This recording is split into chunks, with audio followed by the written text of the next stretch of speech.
Good morning everyone. तो चलिए आज पढ़ेंगे हम रजिया सुल्तान के बारे में। रजिया सुल्तान जिसे भारत की पहली शासिका बोला जाता है। रजिया सुल्तान इल्तुतमिश की बेटी थी। इल्तुतमिश जो कुतुबुद्दीन ऐबक कुतुबुद्दीन ऐबक का फ्लैग था। जो कुतुबुद्दीन ऐबक का क्या था, फ्लैग था। और जब कुतुबुद्दीन ऐबक की मृत्यु हो गई तब इल्तुतमिश उसके बदले उसका उसका जो राज्य क्षेत्र था उस पर उसने अपने आप को राजा घोषित किया। अब देखे हैं कि इल्तुतमिश के कार्यकाल को हमने पढ़ा कि इल्तुतमिश ने अपने राज्य कार्यकाल में 14 चालीस लॉयल रिजर्व क्या किया, हम अपॉइंट किया ताकि वह अपने शासन को सुव्यवस्थित संचालित कर सके। उनके शासन काल में हर जगह रिवोल्ट होना शुरू हो गए थे, तो उन्होंने उन सभी जगहों को उन रिवोल्ट को दबाया और फिर से शासन को सुव्यवस्थित रूप से सुचारू किया। उसने एक अक्तादार की जो प्रथा थी वह संचालित की। अब देखते हैं कि उनकी बेटी जो रजिया सुल्तान थी उनका कार्यकाल किस प्रकार हुआ। ऑन इल्तुतमिश डेथ इल्तुतमिश के डेथ के बाद his daughter Razia ascend the throne of Delhi. बोल रहे कि उसके बाद इल्तुतमिश के बाद उसकी बेटी रजिया सुल्तान दिल्ली की गद्दी प्राप्त करी। Become the first and only women to rule Delhi. बोल रहा है कि दिल्ली पर यह पहली महिला थी जिन्होंने रूल किया था। She dressed like a man. वह ड्रेस्ड लाइक अ मैन, वह पुरुषों के जैसा वह ड्रेस पहनती थी। रोड हॉर्स हाउस राइडिंग करती थी and looked after the administrative affair of the state, establish peace in her kingdom. वह अपने पिता से बहुत कुछ सीखी थी और उसने अपने पिता की तरह अपने देश अपने जो राज्य क्षेत्र था उसे सुचारू रूप से संचालित करने की कोशिश की। वह एडमिनिस्ट्रेशन को देखती थी, उसके देश से पुरुषों के जैसे होते थे, वो हाउस राइडिंग करती थी। However, in spite of her many sterling qualities, the Turk wanted someone on the throne to whom they could dictate term।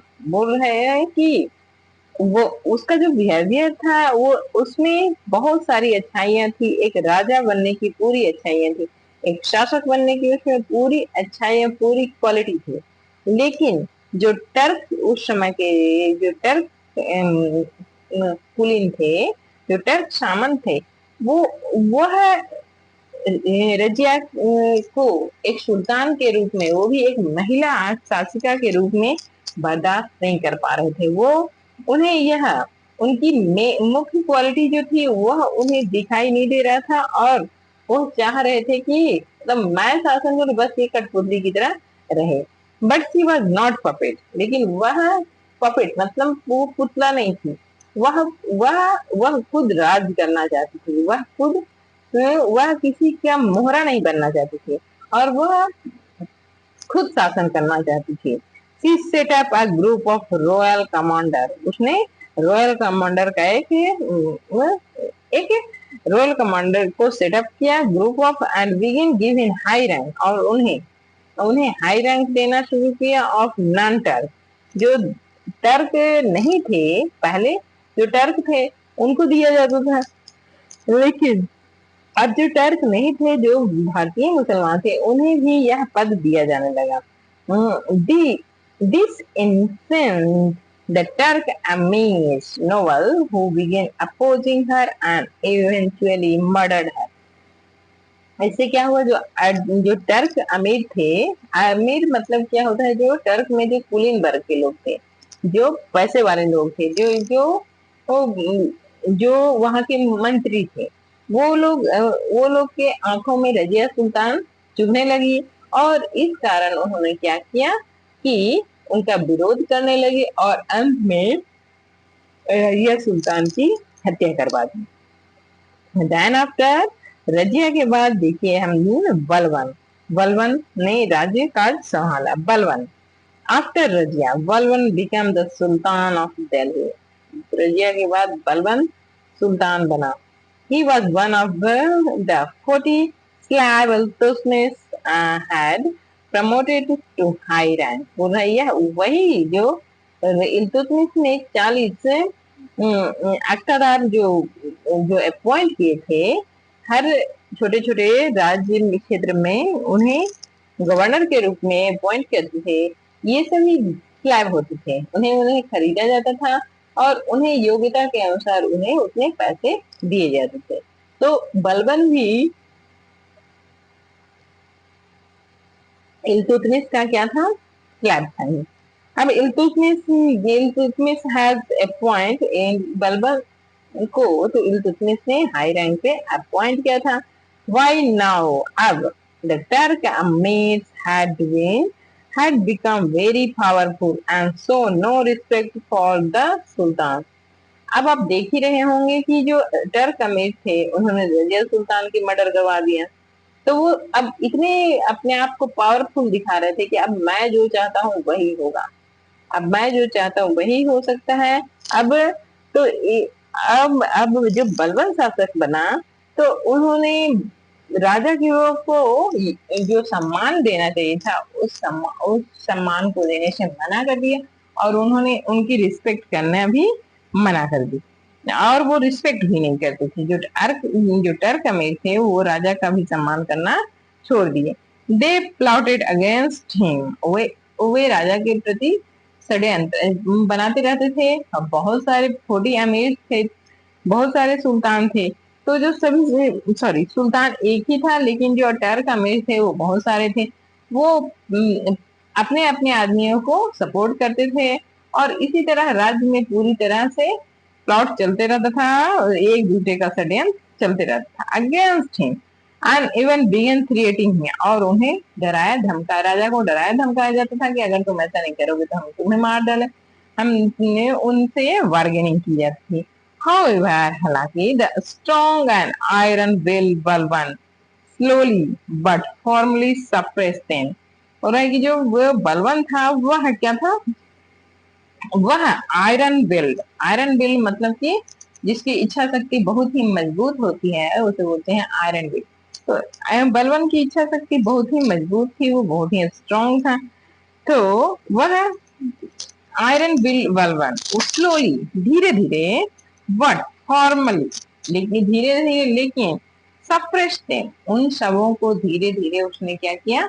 दबा दिया। क्योंकि वह एक साथ तो नहीं कर सकता लेकिन वो धीरे धीरे सारे टर्क अमीर को सप्रेस किया, सबको दबाया। Breaking their strength hold on power. और धीरे धीरे उनका जो राज दरबार में जो पावर था उसे भी उसने क्या किया? खत्म किया उन्हें। And cementing his position as sultan. और अपने पद को वह क्या किया? मजबूत किया। अपने राज्य में जो शासक का पद था उसे वो मजबूत किया, क्योंकि अगर वो पद मजबूत नहीं करता तो टर्क अमीर उसे क्या करते? मर्डर करवा देते। Eventually, he even managed to win their loyalty। और फिर धीरे धीरे उसने उन सबों का विश्वास जीता। धीरे धीरे उसने क्या किया? उन सबों का विश्वास जीता। Balban was an autocrat। बोल रहा है बलबन जो था वो बहुत ऑटोक्रेटिक था। Who believed the power of the sultan। वह विश्वास करता था कि जो राजा होता है उसके पास कुछ अलग शक्तियां होती है। कुड नॉट बी चैलेंज, जिसे चैलेंज नहीं किया जा सकता है। Could not be challenge because he was the shadow of God. क्योंकि वह जो भगवान होते हैं, गॉड होते हैं, उनकी छाया होते हैं, शैडो ऑफ गॉड। बलवन क्या बिलीव करता था कि जो राजा होता है उसके पास अलग से ही कुछ दैविक शक्तियां होती हैं और वो गॉड का शैडो होता है। His reflection on earth. जो हिज रिफ्लेक्शन ऑन गॉड का जो रिफ्लेक्शन है, गॉड का जो आदेश है, उसे राजा के रूप में हम लोग क्या करते हैं? प्रजा में प्रसार कर रहे हैं। He force him his subjects to bow their heads before him, Sizda, and touch his feet by wash in salutation. बोला है कि उन्होंने सभी लोगों के लिए यह बाध्य कर दिया जो उसके राज्य दरबार में थे, उन सब से यह सिजदा करवाता था। सिजदा मतलब होता था कि उनके पैर को, उसके पैर पे अपना सर रखकर सर रखवाते थे और उनसे प्रणाम, के प्रणाम करने का एक तरीका था कि जो राजा था उसके पैरों पे अपना सर रख के उसे सिजदा करवाते थे। टच हिज फीट और पावोश करवाते थे। और इन सैल्यूटेशन द टर्क अमीर फॉलो हिज ऑर्डर। जो टर्क अमीर थे, अब धीरे धीरे उन्होंने उनकी बॉन्डिंग तोड़ दी टर्क अमीर की और उनका विश्वास जीता तथा उनके बीच का गठबंधन को तोड़ दिया। तो अब टर्क अमीर भी इसे फॉलो करने लगे, his order, because they were terrified. क्यों? क्योंकि अब वो लोग बलबन को जान गए थे कि इसके पास आयरन विल पावर है, तो यह कुछ भी करवा सकता है और वह मरवा भी सकता है। तो उन्होंने डर में यह सिजदा और पावोश का पालन करने शुरू कर दिया। Of the rigorous punishment he mated out. क्यों? क्योंकि वो सब एक बलवन से भयभीत थे, क्योंकि बलवन का जो जो पनिश करने का तरीका था वह बहुत ही भयानक था। ऑन बलवन डेथ कैकुबाद, बलवन के डेथ के बाद कैकुबाद ने शासन संभाला, become the ruler but he ruled for only 3 years। Kaiqubad बस से बलवन के 3 के बाद सिर्फ 3 ही साल तक शासन कर पाया। After which the slave dynasty come to an end. बोल रहा है इसके बाद जो स्लैब डायनेस्टी है वो खत्म हो गई, वह समाप्त हो गई। The Turk sultan instructed new administration policy during their reign. बोल रहे हैं कि टर्क सुल्तान थे, उन्होंने नया एडमिनिस्ट्रेटिव पॉलिसी को इजाद किया था। They also protect Delhi against to incursion of power of Central Asian warlords Genghis Khan and other Mongol leaders। जो टर्क थे, टर्क कहाँ पे शासन कर रहे थे? पंजाब और दिल्ली, उस उत्तर भारत के क्षेत्र थे। अब उत्तर भारत जो क्षेत्र है, जो पंजाब को से लगता हुआ क्षेत्र, यहाँ से उस साइड में जो आज का पाकिस्तान है, अफगानिस्तान, वह पहले से जो अफगानिस्तान है वह सेंट्रल एशिया के क्षेत्र में आ जाता था। तो वहां पे बहुत सारे वॉरलॉर्ड्स थे, जिसमें एक चंगेज खान, जिसका आप लोगों ने नाम सुना होगा, बहुत सारे मंगोल लीडर्स थे। वह जब वो बार बार भारत की तरफ आने के लिए वो उनको अटैक करते रहते थे। तो बोल रहा है कि जो चंगेज, जो टर्क सुल्तान थे, उन्होंने अपने एडमिनिस्ट्रेशन के लिए नया फॉर्मूला यूज किया और दे ऑल्सो, और उन्होंने दिल्ली को प्रोटेक्ट किया। क्या थे? Powerful Genghis Khan, central Asian जो वॉरलॉर्ड थे, central Asian warlord Genghis Khan और अदर मंगोल लीडर्स से उन्हें क्या किया? प्रोटेक्ट किया। It was during this period that the Mongols invaded the whole of Central and Western Asia। तो इस समय जो मंगोल थे, मंगोल बहुत ही क्रूर थे, बहुत ही क्रूअल थे। वो तो उनसे भारत दिल्ली को बचा कर रखा, उससे दिल्ली को टर्क ने बचा कर रखा। But they could not defeat the Delhi सल्तनत। बोला है कि वो वॉरलॉर्ड जो सेंट्रल एशिया के वॉरलॉर्ड थे, वो पूरे सेंट्रल एशिया पे अपना कब्जा कर लिए थे, पूरे है, लेकिन वो दिल्ली पे के कब्जा नहीं कर सके, क्योंकि यहाँ पे जो यहाँ का जो शासक था, जो टर्क थे, उन्होंने उनका डटकर मुकाबला किया। द टर्क सुल्तान सल्तनत saw the immigration of many people from countries like Iran, Turkey and Khurasan who settled down in India। But Turk Sultan saw the migration of many people from countries like Iran। वह उस समय Iran से, Turk से, खुरासान से बहुत सारे लोग आए थे, who settled down, जो इंडिया में शरण लिए थे। Many details about the rule of this sultan can be found in the book written during this period। ये सब जानकारी हमें कहाँ से मिलती है? तो उस समय जो बुक लिखी गई थी है उससे हमें ये जानकारियां मिलती है। The Turk vowed with them not only their religion and tradition, but also their art, food, dress, habit, and culture. We shall learn more about the Turkish influence on life in India on the next chapter। बोल रहा है कि हम next chapter में अब देखेंगे कि हमारे जीवन में, हमारे लाइफ में क्या क्या बदलाव हमारे टर्क के आने से हुआ। The Turk vowed them not only their religion and tradition but also their art। Next next हमारा क्वेश्चन आंसर है।